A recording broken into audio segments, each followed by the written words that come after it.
All right, let's dive deep today. We're going to be talking about becoming an exhibition curator, uh, specifically how to really ace that interview.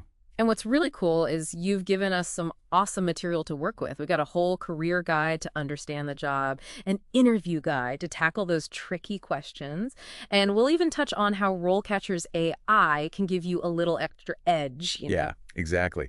So think of this whole deep dive as your personal prep session, right? Mhm.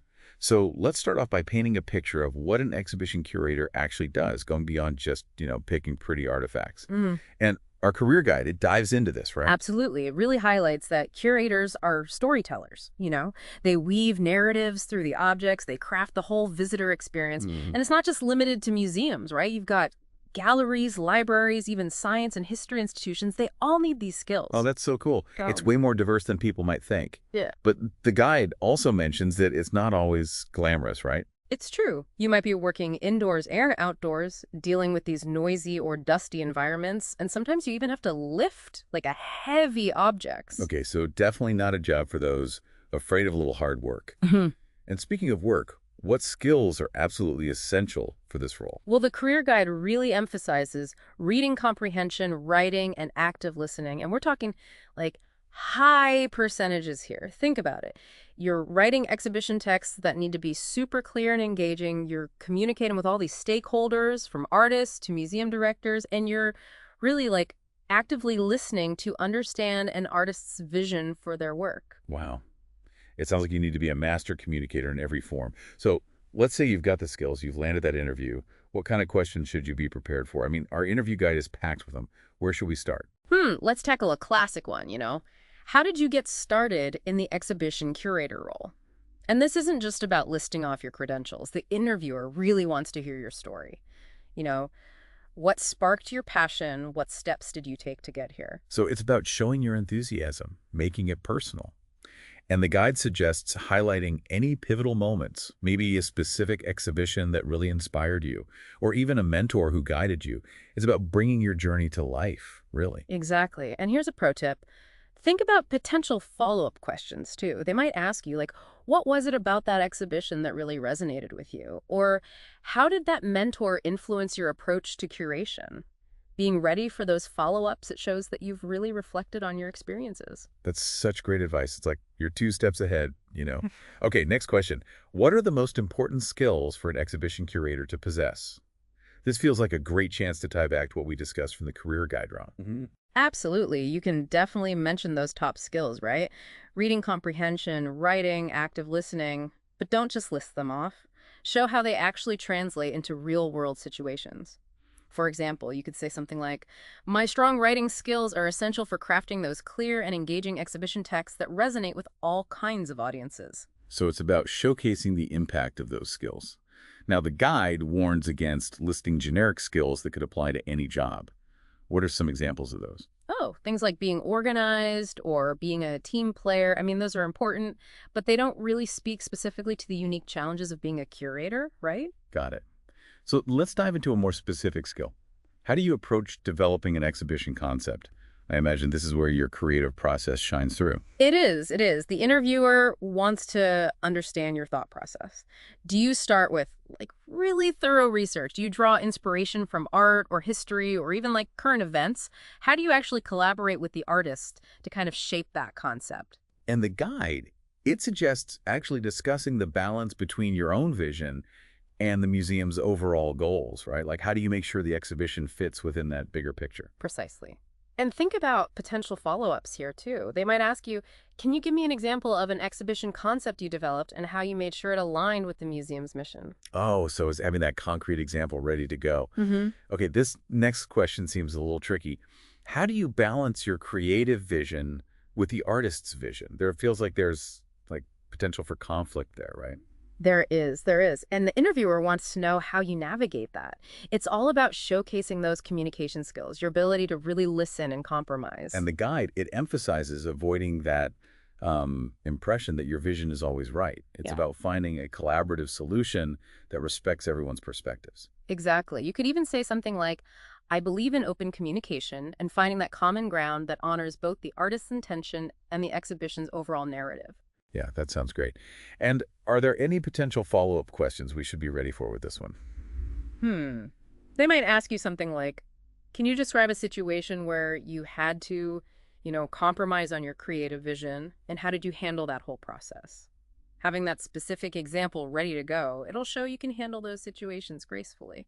Yeah, that's a good point. Being able to actually share real experiences really makes your answers so much stronger. All right, so let's move on to another really important part of curation, accessibility. You might get a question like, how do you ensure that an exhibition is accessible to a wide range of audiences? This is a big one. It's about making sure everyone feels welcome and engaged, no matter their background or abilities. Exactly. And the interview guide really encourages us to think beyond just physical accessibility, like ramps and elevators. You got to consider different learning styles, cultural backgrounds, how to make the exhibition truly inclusive for everyone. That makes a lot of sense. So maybe you could mention things like providing the text in multiple languages, or incorporating those interactive elements that engage different senses, or even offering audio guides with like varying levels of detail, right? Right, right. You could even talk about incorporating tactile elements for visitors who are visually impaired, or creating quiet spaces for those who might, feel a little overwhelmed by sensory overload. It's all about demonstrating that you've really thought deeply about accessibility and you're prepared to create that inclusive experience. That's fantastic. Now, here's a question that seems a little daunting to me. How do you ensure an exhibition is successful in meeting the museum's goals? There's like a lot to unpack there, right? Oh, for sure. This question is all about connecting your own creative vision with the museum's overall mission and objectives. The interviewer wants to see that you're not just passionate about art and history, but that you're also all about achieving tangible results. So it's about understanding the bigger picture, right? How does this specific exhibition actually contribute to, the museum's educational objectives or their community engagement or even their financial goals? Absolutely.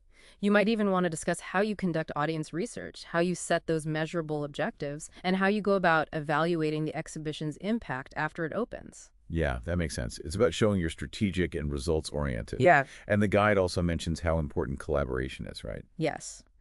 Definitely highlight how you would work with, the museum's marketing and education teams to make sure the exhibition reaches the audience it's intended for. You're not working in a bubble. It's a team effort for sure. Exactly. Speaking of teamwork, let's talk about a question that can really trip people up.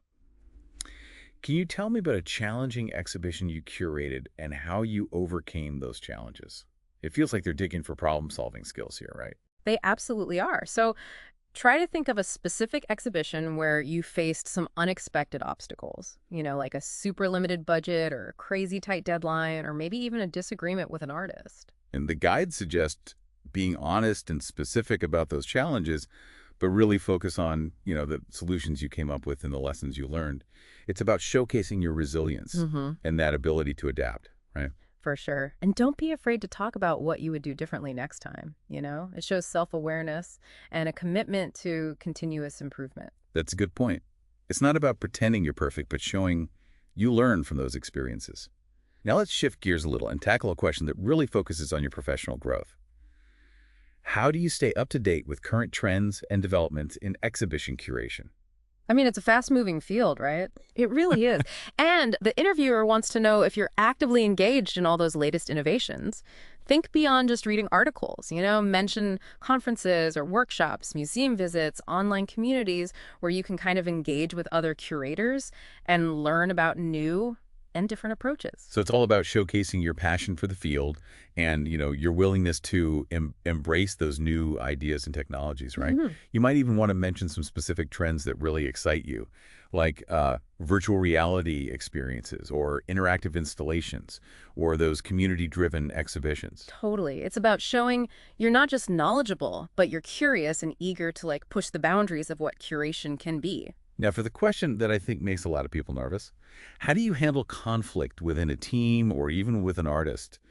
Conflict just seems like inevitable when you're working so closely with others. It's true. Conflict is bound to happen.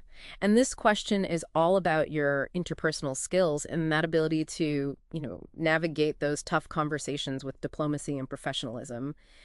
The interviewer wants to know if you can stay calm, listen attentively, and find solutions that respect everyone's perspective.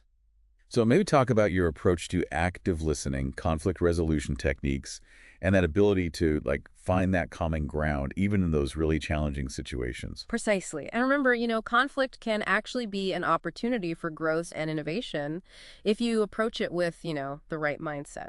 No, we've covered a lot of ground here exploring those essential interview questions. Let's take a minute to talk about how RoleCatcher's AI can give you that extra little edge in your preparation. Imagine this. You've got this big pile of job descriptions, and each one emphasizes slightly different skills, right? Well, RoleCatcher's AI comes in, analyzes all those descriptions alongside your CV, and helps you zero in on those most relevant experiences to highlight for each specific role. It's like having a personal interview coach, Right. helping you tailor those answers to perfection. Exactly. So, maybe one job description emphasizes collaboration, while another one really highlights independent research. RoleCatcher helps you adapt your answers to resonate with each specific hiring manager. And it goes beyond just analyzing text, right? Absolutely. RoleCatcher can also help you practice with video, even provide feedback on your delivery and your overall performance. It's like having a virtual mock interview with an expert who's giving you that personalized guidance. Wow, that's incredible. So you've got the insights into the job itself, strategies for all those tough questions, and now RoleCatcher's AI to really help you fine-tune your approach. You're well on your way to feeling confident and prepared for that interview. But before you step into that interview room, we've got one final thought for you to ponder. Now that you've really explored, the ins and outs of what it means to be an exhibition curator, and you've got all these strategies to tackle those tricky interview questions, here's something to think about. Yeah, it's time to really tap into that passion of yours. So now that you've really delved deep into this world, what kind of exhibition would you be most excited to curate? What story are you just burning to tell? Yeah. What objects, what themes, what would you want to bring to life? Yeah. Let that passion fuel your prep. Because when you speak from that place of genuine excitement, it really resonates. It really does. It makes you stand out as a candidate. You're not just prepared, you're invested. Exactly. So we really hope this deep dive has given you, the knowledge and the confidence to really shine in that interview. And don't forget to check out RoleCatcher. It's such a valuable tool for anyone who's, on the job hunt. It helps you tailor your skills to those specific roles and practice until you totally nail it. Until next time, keep diving deep and keep exploring.